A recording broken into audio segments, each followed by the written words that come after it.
Всем привет, меня зовут Дарья, и вы на моем канале Свитербург. Я вернулась из Грузии, и там я не так уж прям много вязала, почти что вообще не вязала. Из-за этого у меня было достаточно мало информации, которой можно было бы поделиться с вами, поэтому один ролик мы пропустили, и вот я снова перед вами, и у меня есть что для вас рассказать. И начать я бы хотела с процесса, который, возможно, уже кого-то достал, но это будет очень краткая информация. В общем, я закончила свои пастушьи носки, я успела их доделать до Грузии, и у меня на канале вышел шортс, где видно, как они сидят на ноге. Поэтому, если кому-то будет интересно, то я оставлю ссылку в описании к видео. И передвигаемся дальше. И теперь перейдем к готовым работам, с которыми вы еще не знакомы, и начнем по порядку. Первая готовая работа — это вот такие вот пестрые носочки, которые я начинала вязать в Грузии. И очень симпатичные, конечно, они получились. Напомню, что с собой я брала вот такой вот моточек. Это Footprints Wool Addicts by Lang Yarns. Я подпишу на экране еще название и цвет. И это у нас полухлопок, классическая 4-нитка, метраж 100 грамм, 400 метров. В общем, достаточно неплохой остаточек у меня еще есть, и куда-нибудь его можно будет подмешать. По поводу работы с этой пряжей хочу сказать, что работа с ней была крайне приятна, но единственный минус, что в таком достаточно дорогом моточке попадался узел. И, конечно, это не очень приятно, но, в принципе, он мне попался, когда я уже успела довязать первый носок, и, собственно, дальше был узел. Поэтому мне это никак особо не помешало, но, тем не менее, достаточно неприятно обнаружить это было у себя в мотке. В общем, по поводу носочков. Носок, как чаще всего у меня и бывает, связан от носка, французская пяточка. Единственное отличие, что здесь я сделала закрытие через подгиб. И, на мой взгляд, это закрытие самое эластичное и удобное. Поэтому, если в следующий раз такое закрытие будет уместно, то, скорее всего, я предпочту именно его. И не уходя далеко от носочной темы, сразу хочу затронуть тему блокаторов. Я упомянула в предыдущем видео, что я купила себе новые, но по пастушьим носкам я не хотела делать какие-то выводы, потому что конструкция, как бы такая необычная, и не факт, что я еще когда-нибудь повторю. А здесь уже классический носок, и блокаторы эти я заказывала с Озона от бренда Marusia Yarn, и на свой 39-40 размер я взяла блокаторы 40-41 размера, а здесь у нас 42 и 43.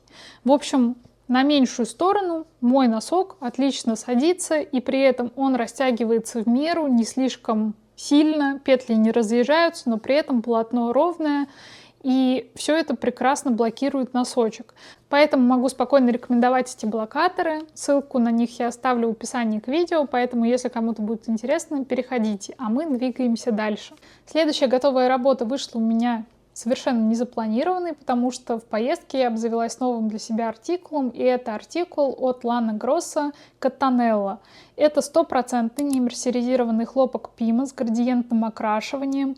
Ниточка представляет из себя сплетенный шнурок, очень мягкий на ощупь, слегка подкрученный. Моточек 100 грамм, 280 метров, рекомендованный размер спиц 4,5-5 миллиметров. Моточки не все одинаковые, у них может отличаться начало и конец нити, и, собственно, градиент ложится по-разному. И меня подкупил этот нежнейший сиреневый цвет.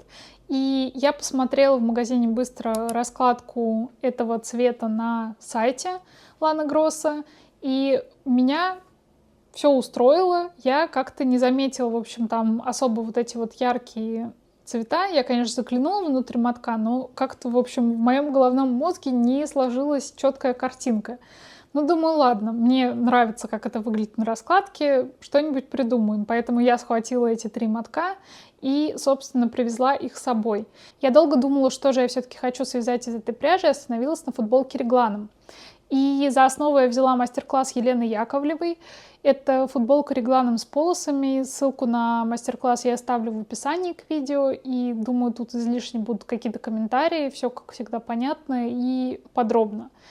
И самое время показать вам эту футболку. Но сразу скажу, что результатом я довольна не на 100%, так скажем. И с чего бы начать? Наверное, с того, что сильнее всего бросается в глаза. Это вот эти вот жизнерадостные цвета, которые меня очень испугали на первых этапах вязания. И я знаю, что я сама виновата, что как-то вот в моей голове не сложилось. Я ведь и моток внутри смотрела, и раскладку цветовую на сайте Ланы Гросса. И что-то вот в голове вообще не промелькнула мысль, что такая ситуация возможна. Но я не вязала плечевые изделия из секционной пряжи, поэтому как бы сильно много себя не спрашиваю. Ну, в общем, про футболку. Все обстояло каким образом? Я имела у себя 3 мотка, и 2 у меня были идентичные, а 1 отличался, поэтому, собственно, с вот этого отличающегося я и решила начать вязание. И я извязала его весь целиком до подрезов, и у меня оставалось буквально там еще на рядов 5-6. И у меня и рукава, и туловище закончились на серо-сиреневом цвете.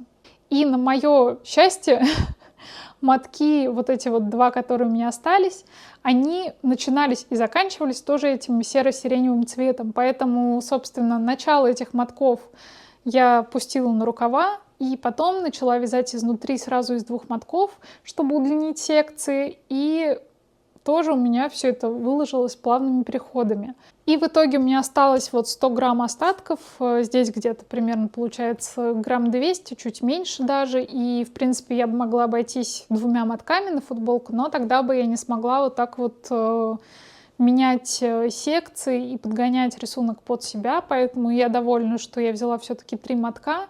Из этого я свяжу что-то другое. И еще я хотела сказать то, что... Ну, в общем, футболка мне нравится, как сидит. Единственные вопросы у меня были по тому, стоит ли обрабатывать края и как.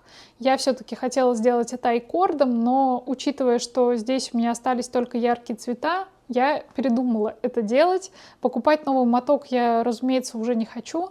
И единственное, что я все еще сомневалась, что, возможно, стоит обработать горловину, потому что на горловину мне бы хватило, скорее всего, хотя бы, ну, пусть не айкордом, но как-то иначе ее обработать. Но когда я примерила футболку на себя, я поняла, что мне уже все нравится, я не хочу ничего доделывать, менять, и это будет уже лишним.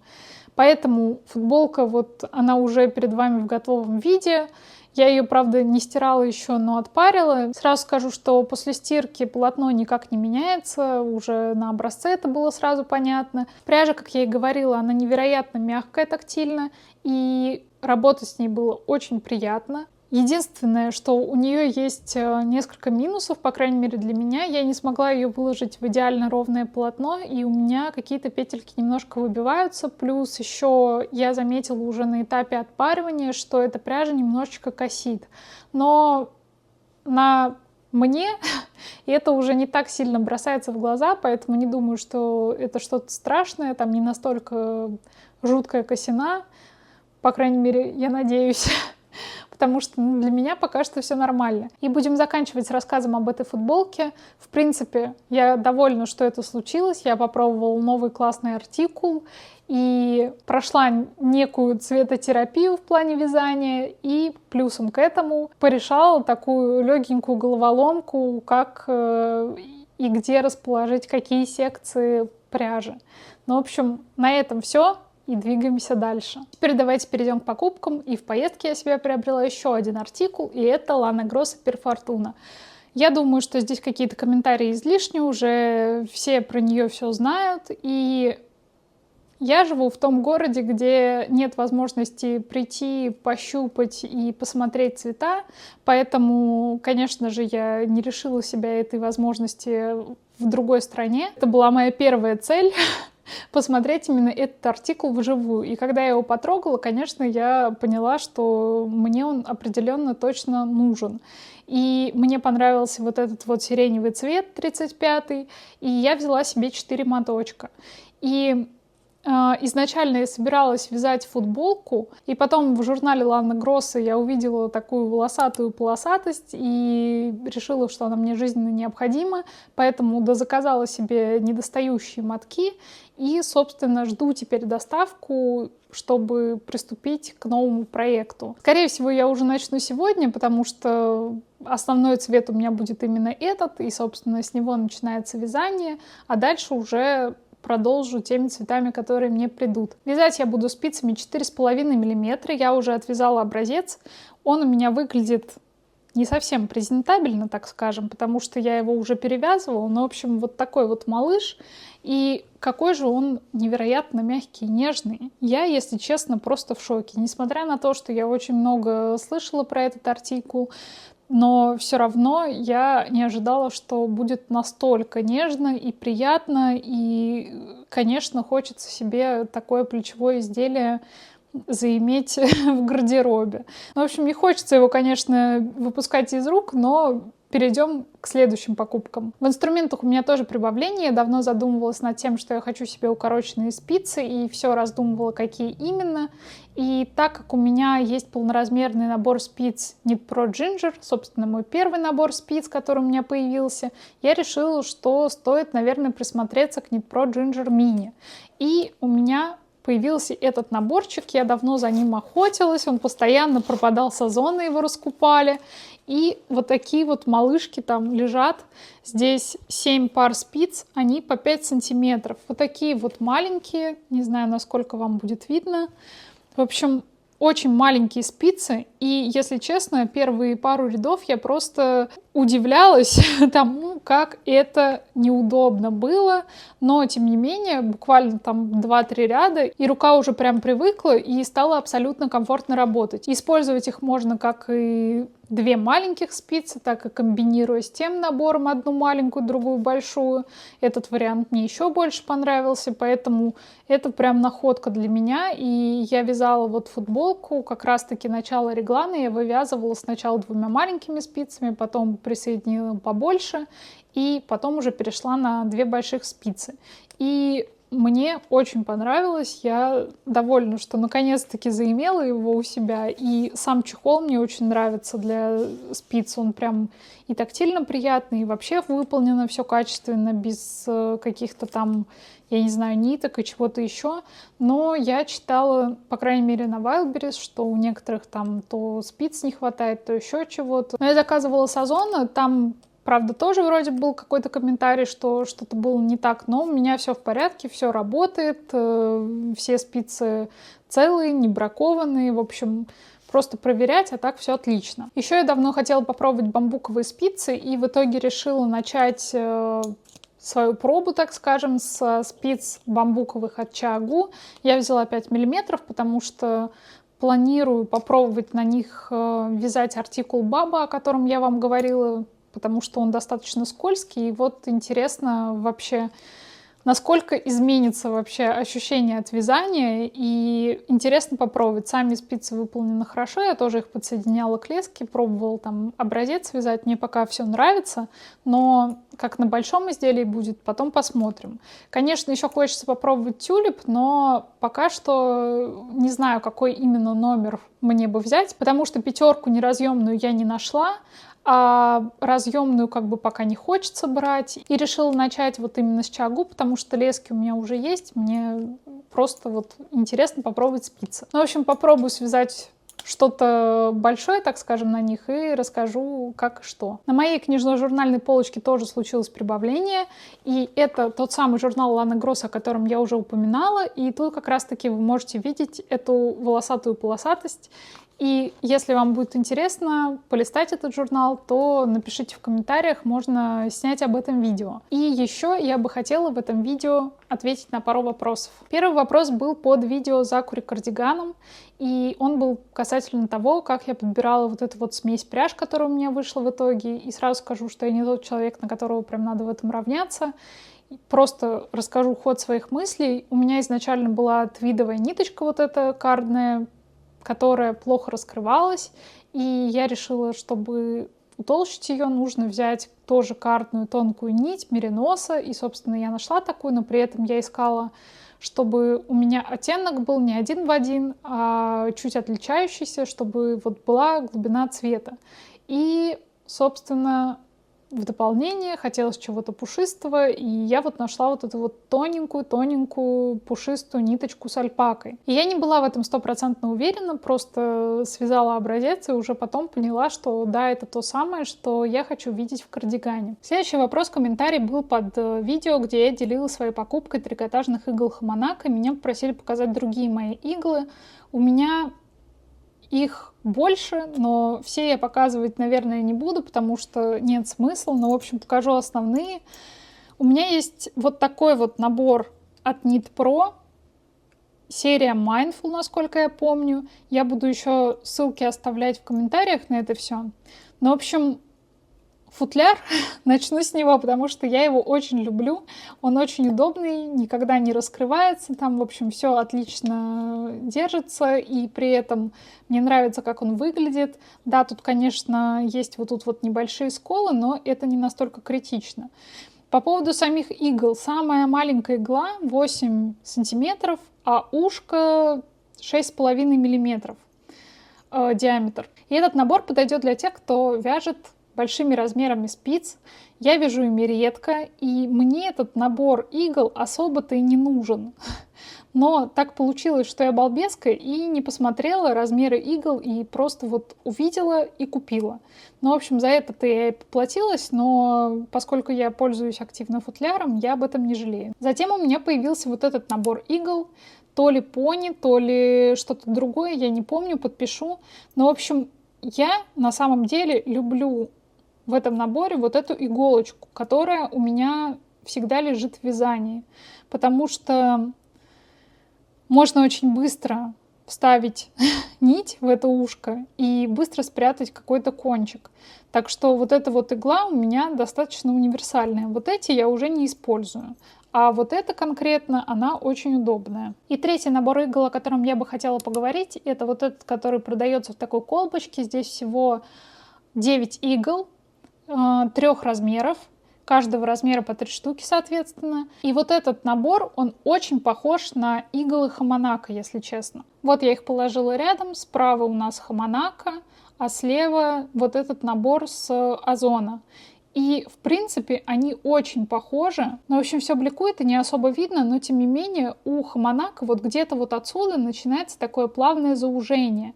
И плюсом к этому Хамонака очень хорошо отполированы. То есть на иглах, которые вот с Озона, я вижу, что они как будто бы какие-то шершавые. Но, в общем, если не видно, то вам придется поверить мне просто на слово, что иглы от Хамонака в разы лучше отполированы. Я бы сказала, что они идеально отполированы, то есть я нигде не вижу никаких зазубрин, ни на кончиках, ни вот внутри ушка, то есть все идеально с ними. А так, если сравнивать сами по себе иголочки, то они как будто бы очень похожи. И кончики, вот, что как будто бы он идет на заужение сильнее, чем вот этот вот. И если подводить какой-то итог этого видео, то моими фаворитами становятся вот эти вот иглы. Ну, Хамонака и вот эта вот иголочка с петелькой, потому что она меня выручает очень часто, если честно. Ну, в общем, на этом все, передвигаемся дальше. И дальше я бы хотела вам показать немного кадров из Грузии, поэтому кому интересно, продолжайте смотреть, а кому нет, приглашаю вас в обсуждение в комментарии, ставьте лайки, это ко всем просьба. И до следующего видео, с остальными мы перемещаемся в Грузию. Ездили мы в Грузию на машине и вообще ни разу не пожалели об этом, потому что, во-первых, это гораздо более экономно, а во-вторых, сколько же красоты мы увидели. Мы впервые увидели цветущие рапсовые поля, даже пришлось погуглить, что это за желтые цветы такие. Увидели маковые поля, останавливались, чтобы все это поснимать. Очень интересно было наблюдать за тем, как меняется пейзаж за окном, и какие-то степи сменяются более холмистой местностью, затем уже горной местностью, и чем ближе были бы границы Грузии, тем выше и красивее становились горы. Это вот на самой границе, там горнолыжные курорты. Дорога у нас заняла примерно 1,5 дня, и остановились мы у моей подруги Тани с ее парнем Сашей и щенком Корги Мэй. И несмотря на то, что в Грузии мы увидели достаточно много красоты, я решила показывать вам не все места, где мы были, а только те, которые меня чем-то удивили или уж очень запали мне в душу. И первой нашей точкой рассказа будет монумент-летопись Грузии. Его еще называют грузинским Стоунхенджем. И издалека он выглядит не так впечатляюще, зато когда подходишь поближе, это да. Это 16 колонн высотой до 35 метров, на верхней части которых изображены цари, царицы и герои Грузии, а на нижней части сюжеты из жизни Христа. Нас с мужем очень поразил этот монумент, невероятно, как вообще это все строилось, такого масштаба, но, как нам сказали, мы первые гости, на кого такое впечатление произвела эта достопримечательность. Следующая наша остановка — барахолка Сухой мост. Я впервые побывала в таком месте, и чего там только нет. И картины, и ковры, и посуда, и всякие виниловые пластинки с проигрывателями и всякие значки советские. В общем, было что поразглядывать. Я, конечно же, не удержалась и увезла с собой домой одну тарелочку, вот такую вот английскую, которая справа у вас на экране. И мы достаточно много времени там провели, потому что хотелось все рассмотреть повнимательнее и не упустить ничего. Были какие-то рукодельные товары, которые вы сейчас видите, изделия крючком. Ну, в общем, рекомендую к посещению. Если вы хотите посмотреть архитектуру Грузии, то вам обязательно нужно посетить старый Тбилиси. Здесь как раз такие балконы и двери, и вот всякие такие номерные таблички. В общем, есть что поразглядывать. Мне очень понравился напротив вот этого балкончика красивый вот такой столик с эпоксидной смолой, со всякими грузинскими мотивами. И неотъемлемой частью Грузии являются собаки, которых здесь очень любят и ценят, вакцинируют и чипируют. В общем, все классно в этом плане. И сейчас будет площадь возле театра кукол Резо Габриадзе. Там есть огромные часы, где 2 раза в день выходит из дверей ангел и бьет молоточком в колокол. И еще внизу там есть очень маленькие часики. Будет сейчас фотография, где мой ноготь, просто для понимания масштабов. И самая интересная остановка для меня, конечно же, была в магазине пряжи Трискеле. Этот же магазин есть у нас в России, поэтому ассортимент и цены примерно одинаковые, но меня, конечно же, интересовала возможность посмотреть на некоторые артикулы вживую и определиться, действительно ли они мне подходят. Магазинчик с невероятно огромным ассортиментом, очень уютный. Отдельно хочется отметить, насколько приветливые и доброжелательные продавцы там работают. Туда хочется вернуться, если честно. Я рассматривала покупку рафий, но как-то мне цвета не понравились. Зато вот я приобрела перфортуну. Я думаю, что вживую бы в интернете я бы взяла другой оттенок, нежели вживую. И артикул Анна Гроссо Катанелло, который тоже сразил меня своей мягкостью. Возможно, бы я на него через экран монитора бы не купилась, так скажем. И изначально моей целью был вот этот вот лаймовый кашемир слева, но, к сожалению, или к счастью, не знаю, он оказался гребенным, и моя покупка отменилась. Также лежало вот такое вот изделие, выполненное крючком. Очень красивое, с люрексом, переливается. Еще мы побывали в Сигнахии, его еще называют городом любви. Есть предание, что влюбленный художник Ника Пиросмани покрыл площадь перед гостиницей цветами, где жила его любимая женщина, французская актриса Маргарита де Север. Об этом поется в популярной песне в исполнении Аллы Пугачевой «Миллион роз». Сам по себе нас этот город не впечатлил, но оттуда открывается прекрасный вид на горы. Не смогли мы удержаться от посещения зоопарка, вы только посмотрите на этого белого павлина. Хвост у него просто невероятный, сказочный, белоснежный, просто королевский. Никогда мы до этого не видели белых павлинов, разве что в «Кунг-фу Панде 2». И вообще в день, когда мы решили посетить это место, было очень жарко, и было видно, что всем животным тяжело переносить эту жару. Многие прятались, кто-то вот спал. Сейчас, по причине того, что в один год этот зоопарк сильно затопило, строят новый и в дальнейшем будут перевозить всех животных. Их тут очень много, кого мы только не видели. И альпаки, и олени, и слоны, и попугаи, и еноты, и телята, и козлята. В общем, кого там только не было. Но больше всего нас, наверное, удивил вот этот слон, который очень забавно просит еды.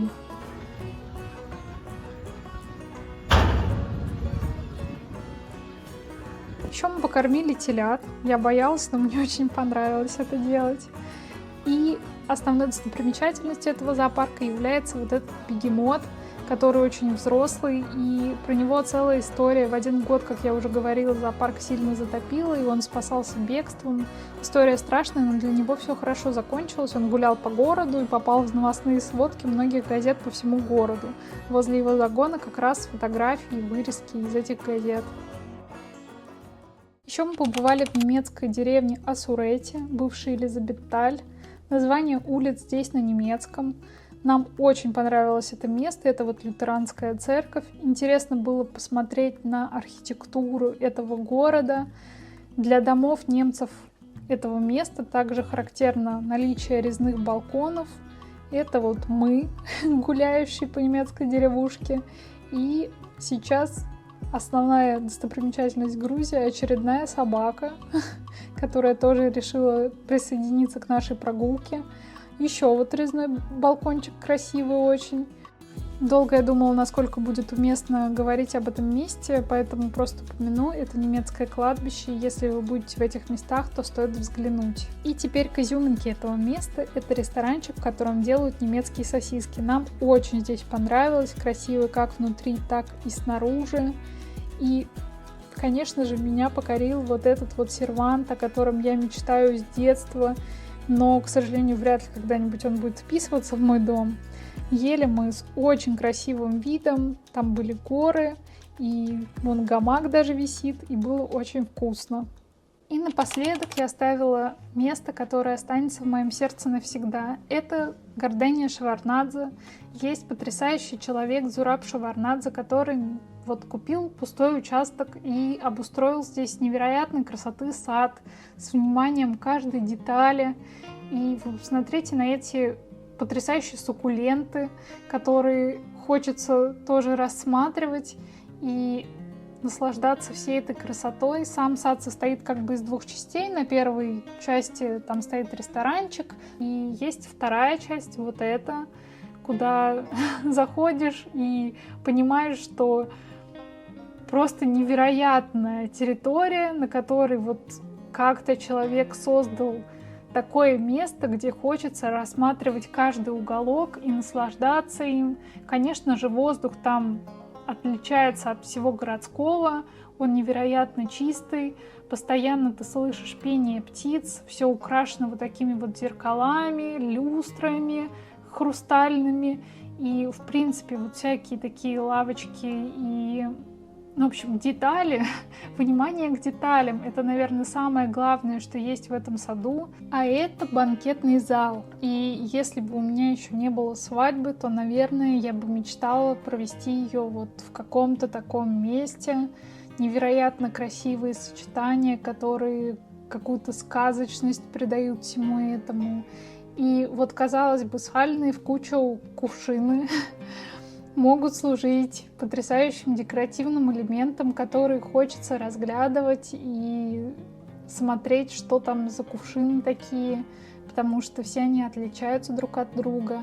И в момент, когда мы приехали, в этом саду было высажено около 100 сортов ирисов, и при том, что я их особо никогда не любила, некоторые из них меня прям влюбили в себя. И сад постоянно обновляется чем-то интересным, то есть, насколько я поняла, к каждому сезону они готовят какую-то вот такую новую композицию, высаживают какие-то интересные растения, поэтому сад постоянно обновляется, меняется, и туда я бы еще раз с удовольствием приехала. Вот эти ирисы мне особенно понравились, очень красивые сочетания цветов. Строения в этом саду все невероятно красивые, украшенные балконы, красивые двери. Каждый уголочек, как я и говорю уже в 100-й раз, хочется разглядывать, и куда то ни глянь, везде как будто какая-то фотозона. И надеюсь, вы хоть немного прониклись вместе со мной всем этим садом и захотели его посетить, потому что, по моим ощущениям, на видео даже 5% всей красоты, конечно же, нет. И чтобы вы понимали, насколько мне понравилось, я просто не хотела оттуда уходить. Невероятно красиво все сделано и посажено. Это просто какой-то оазис, в котором хочется остаться навсегда. И на этом подборка самого интересного из Грузии у меня закончилась. И хочу отдельно сказать спасибо большое Тане и Саше, что приютили нас у себя, повозили нас и выступали такими экскурсоводами. На этом я заканчиваю свое видео. Спасибо вам большое за просмотр и до встречи в следующих видео. Пока-пока!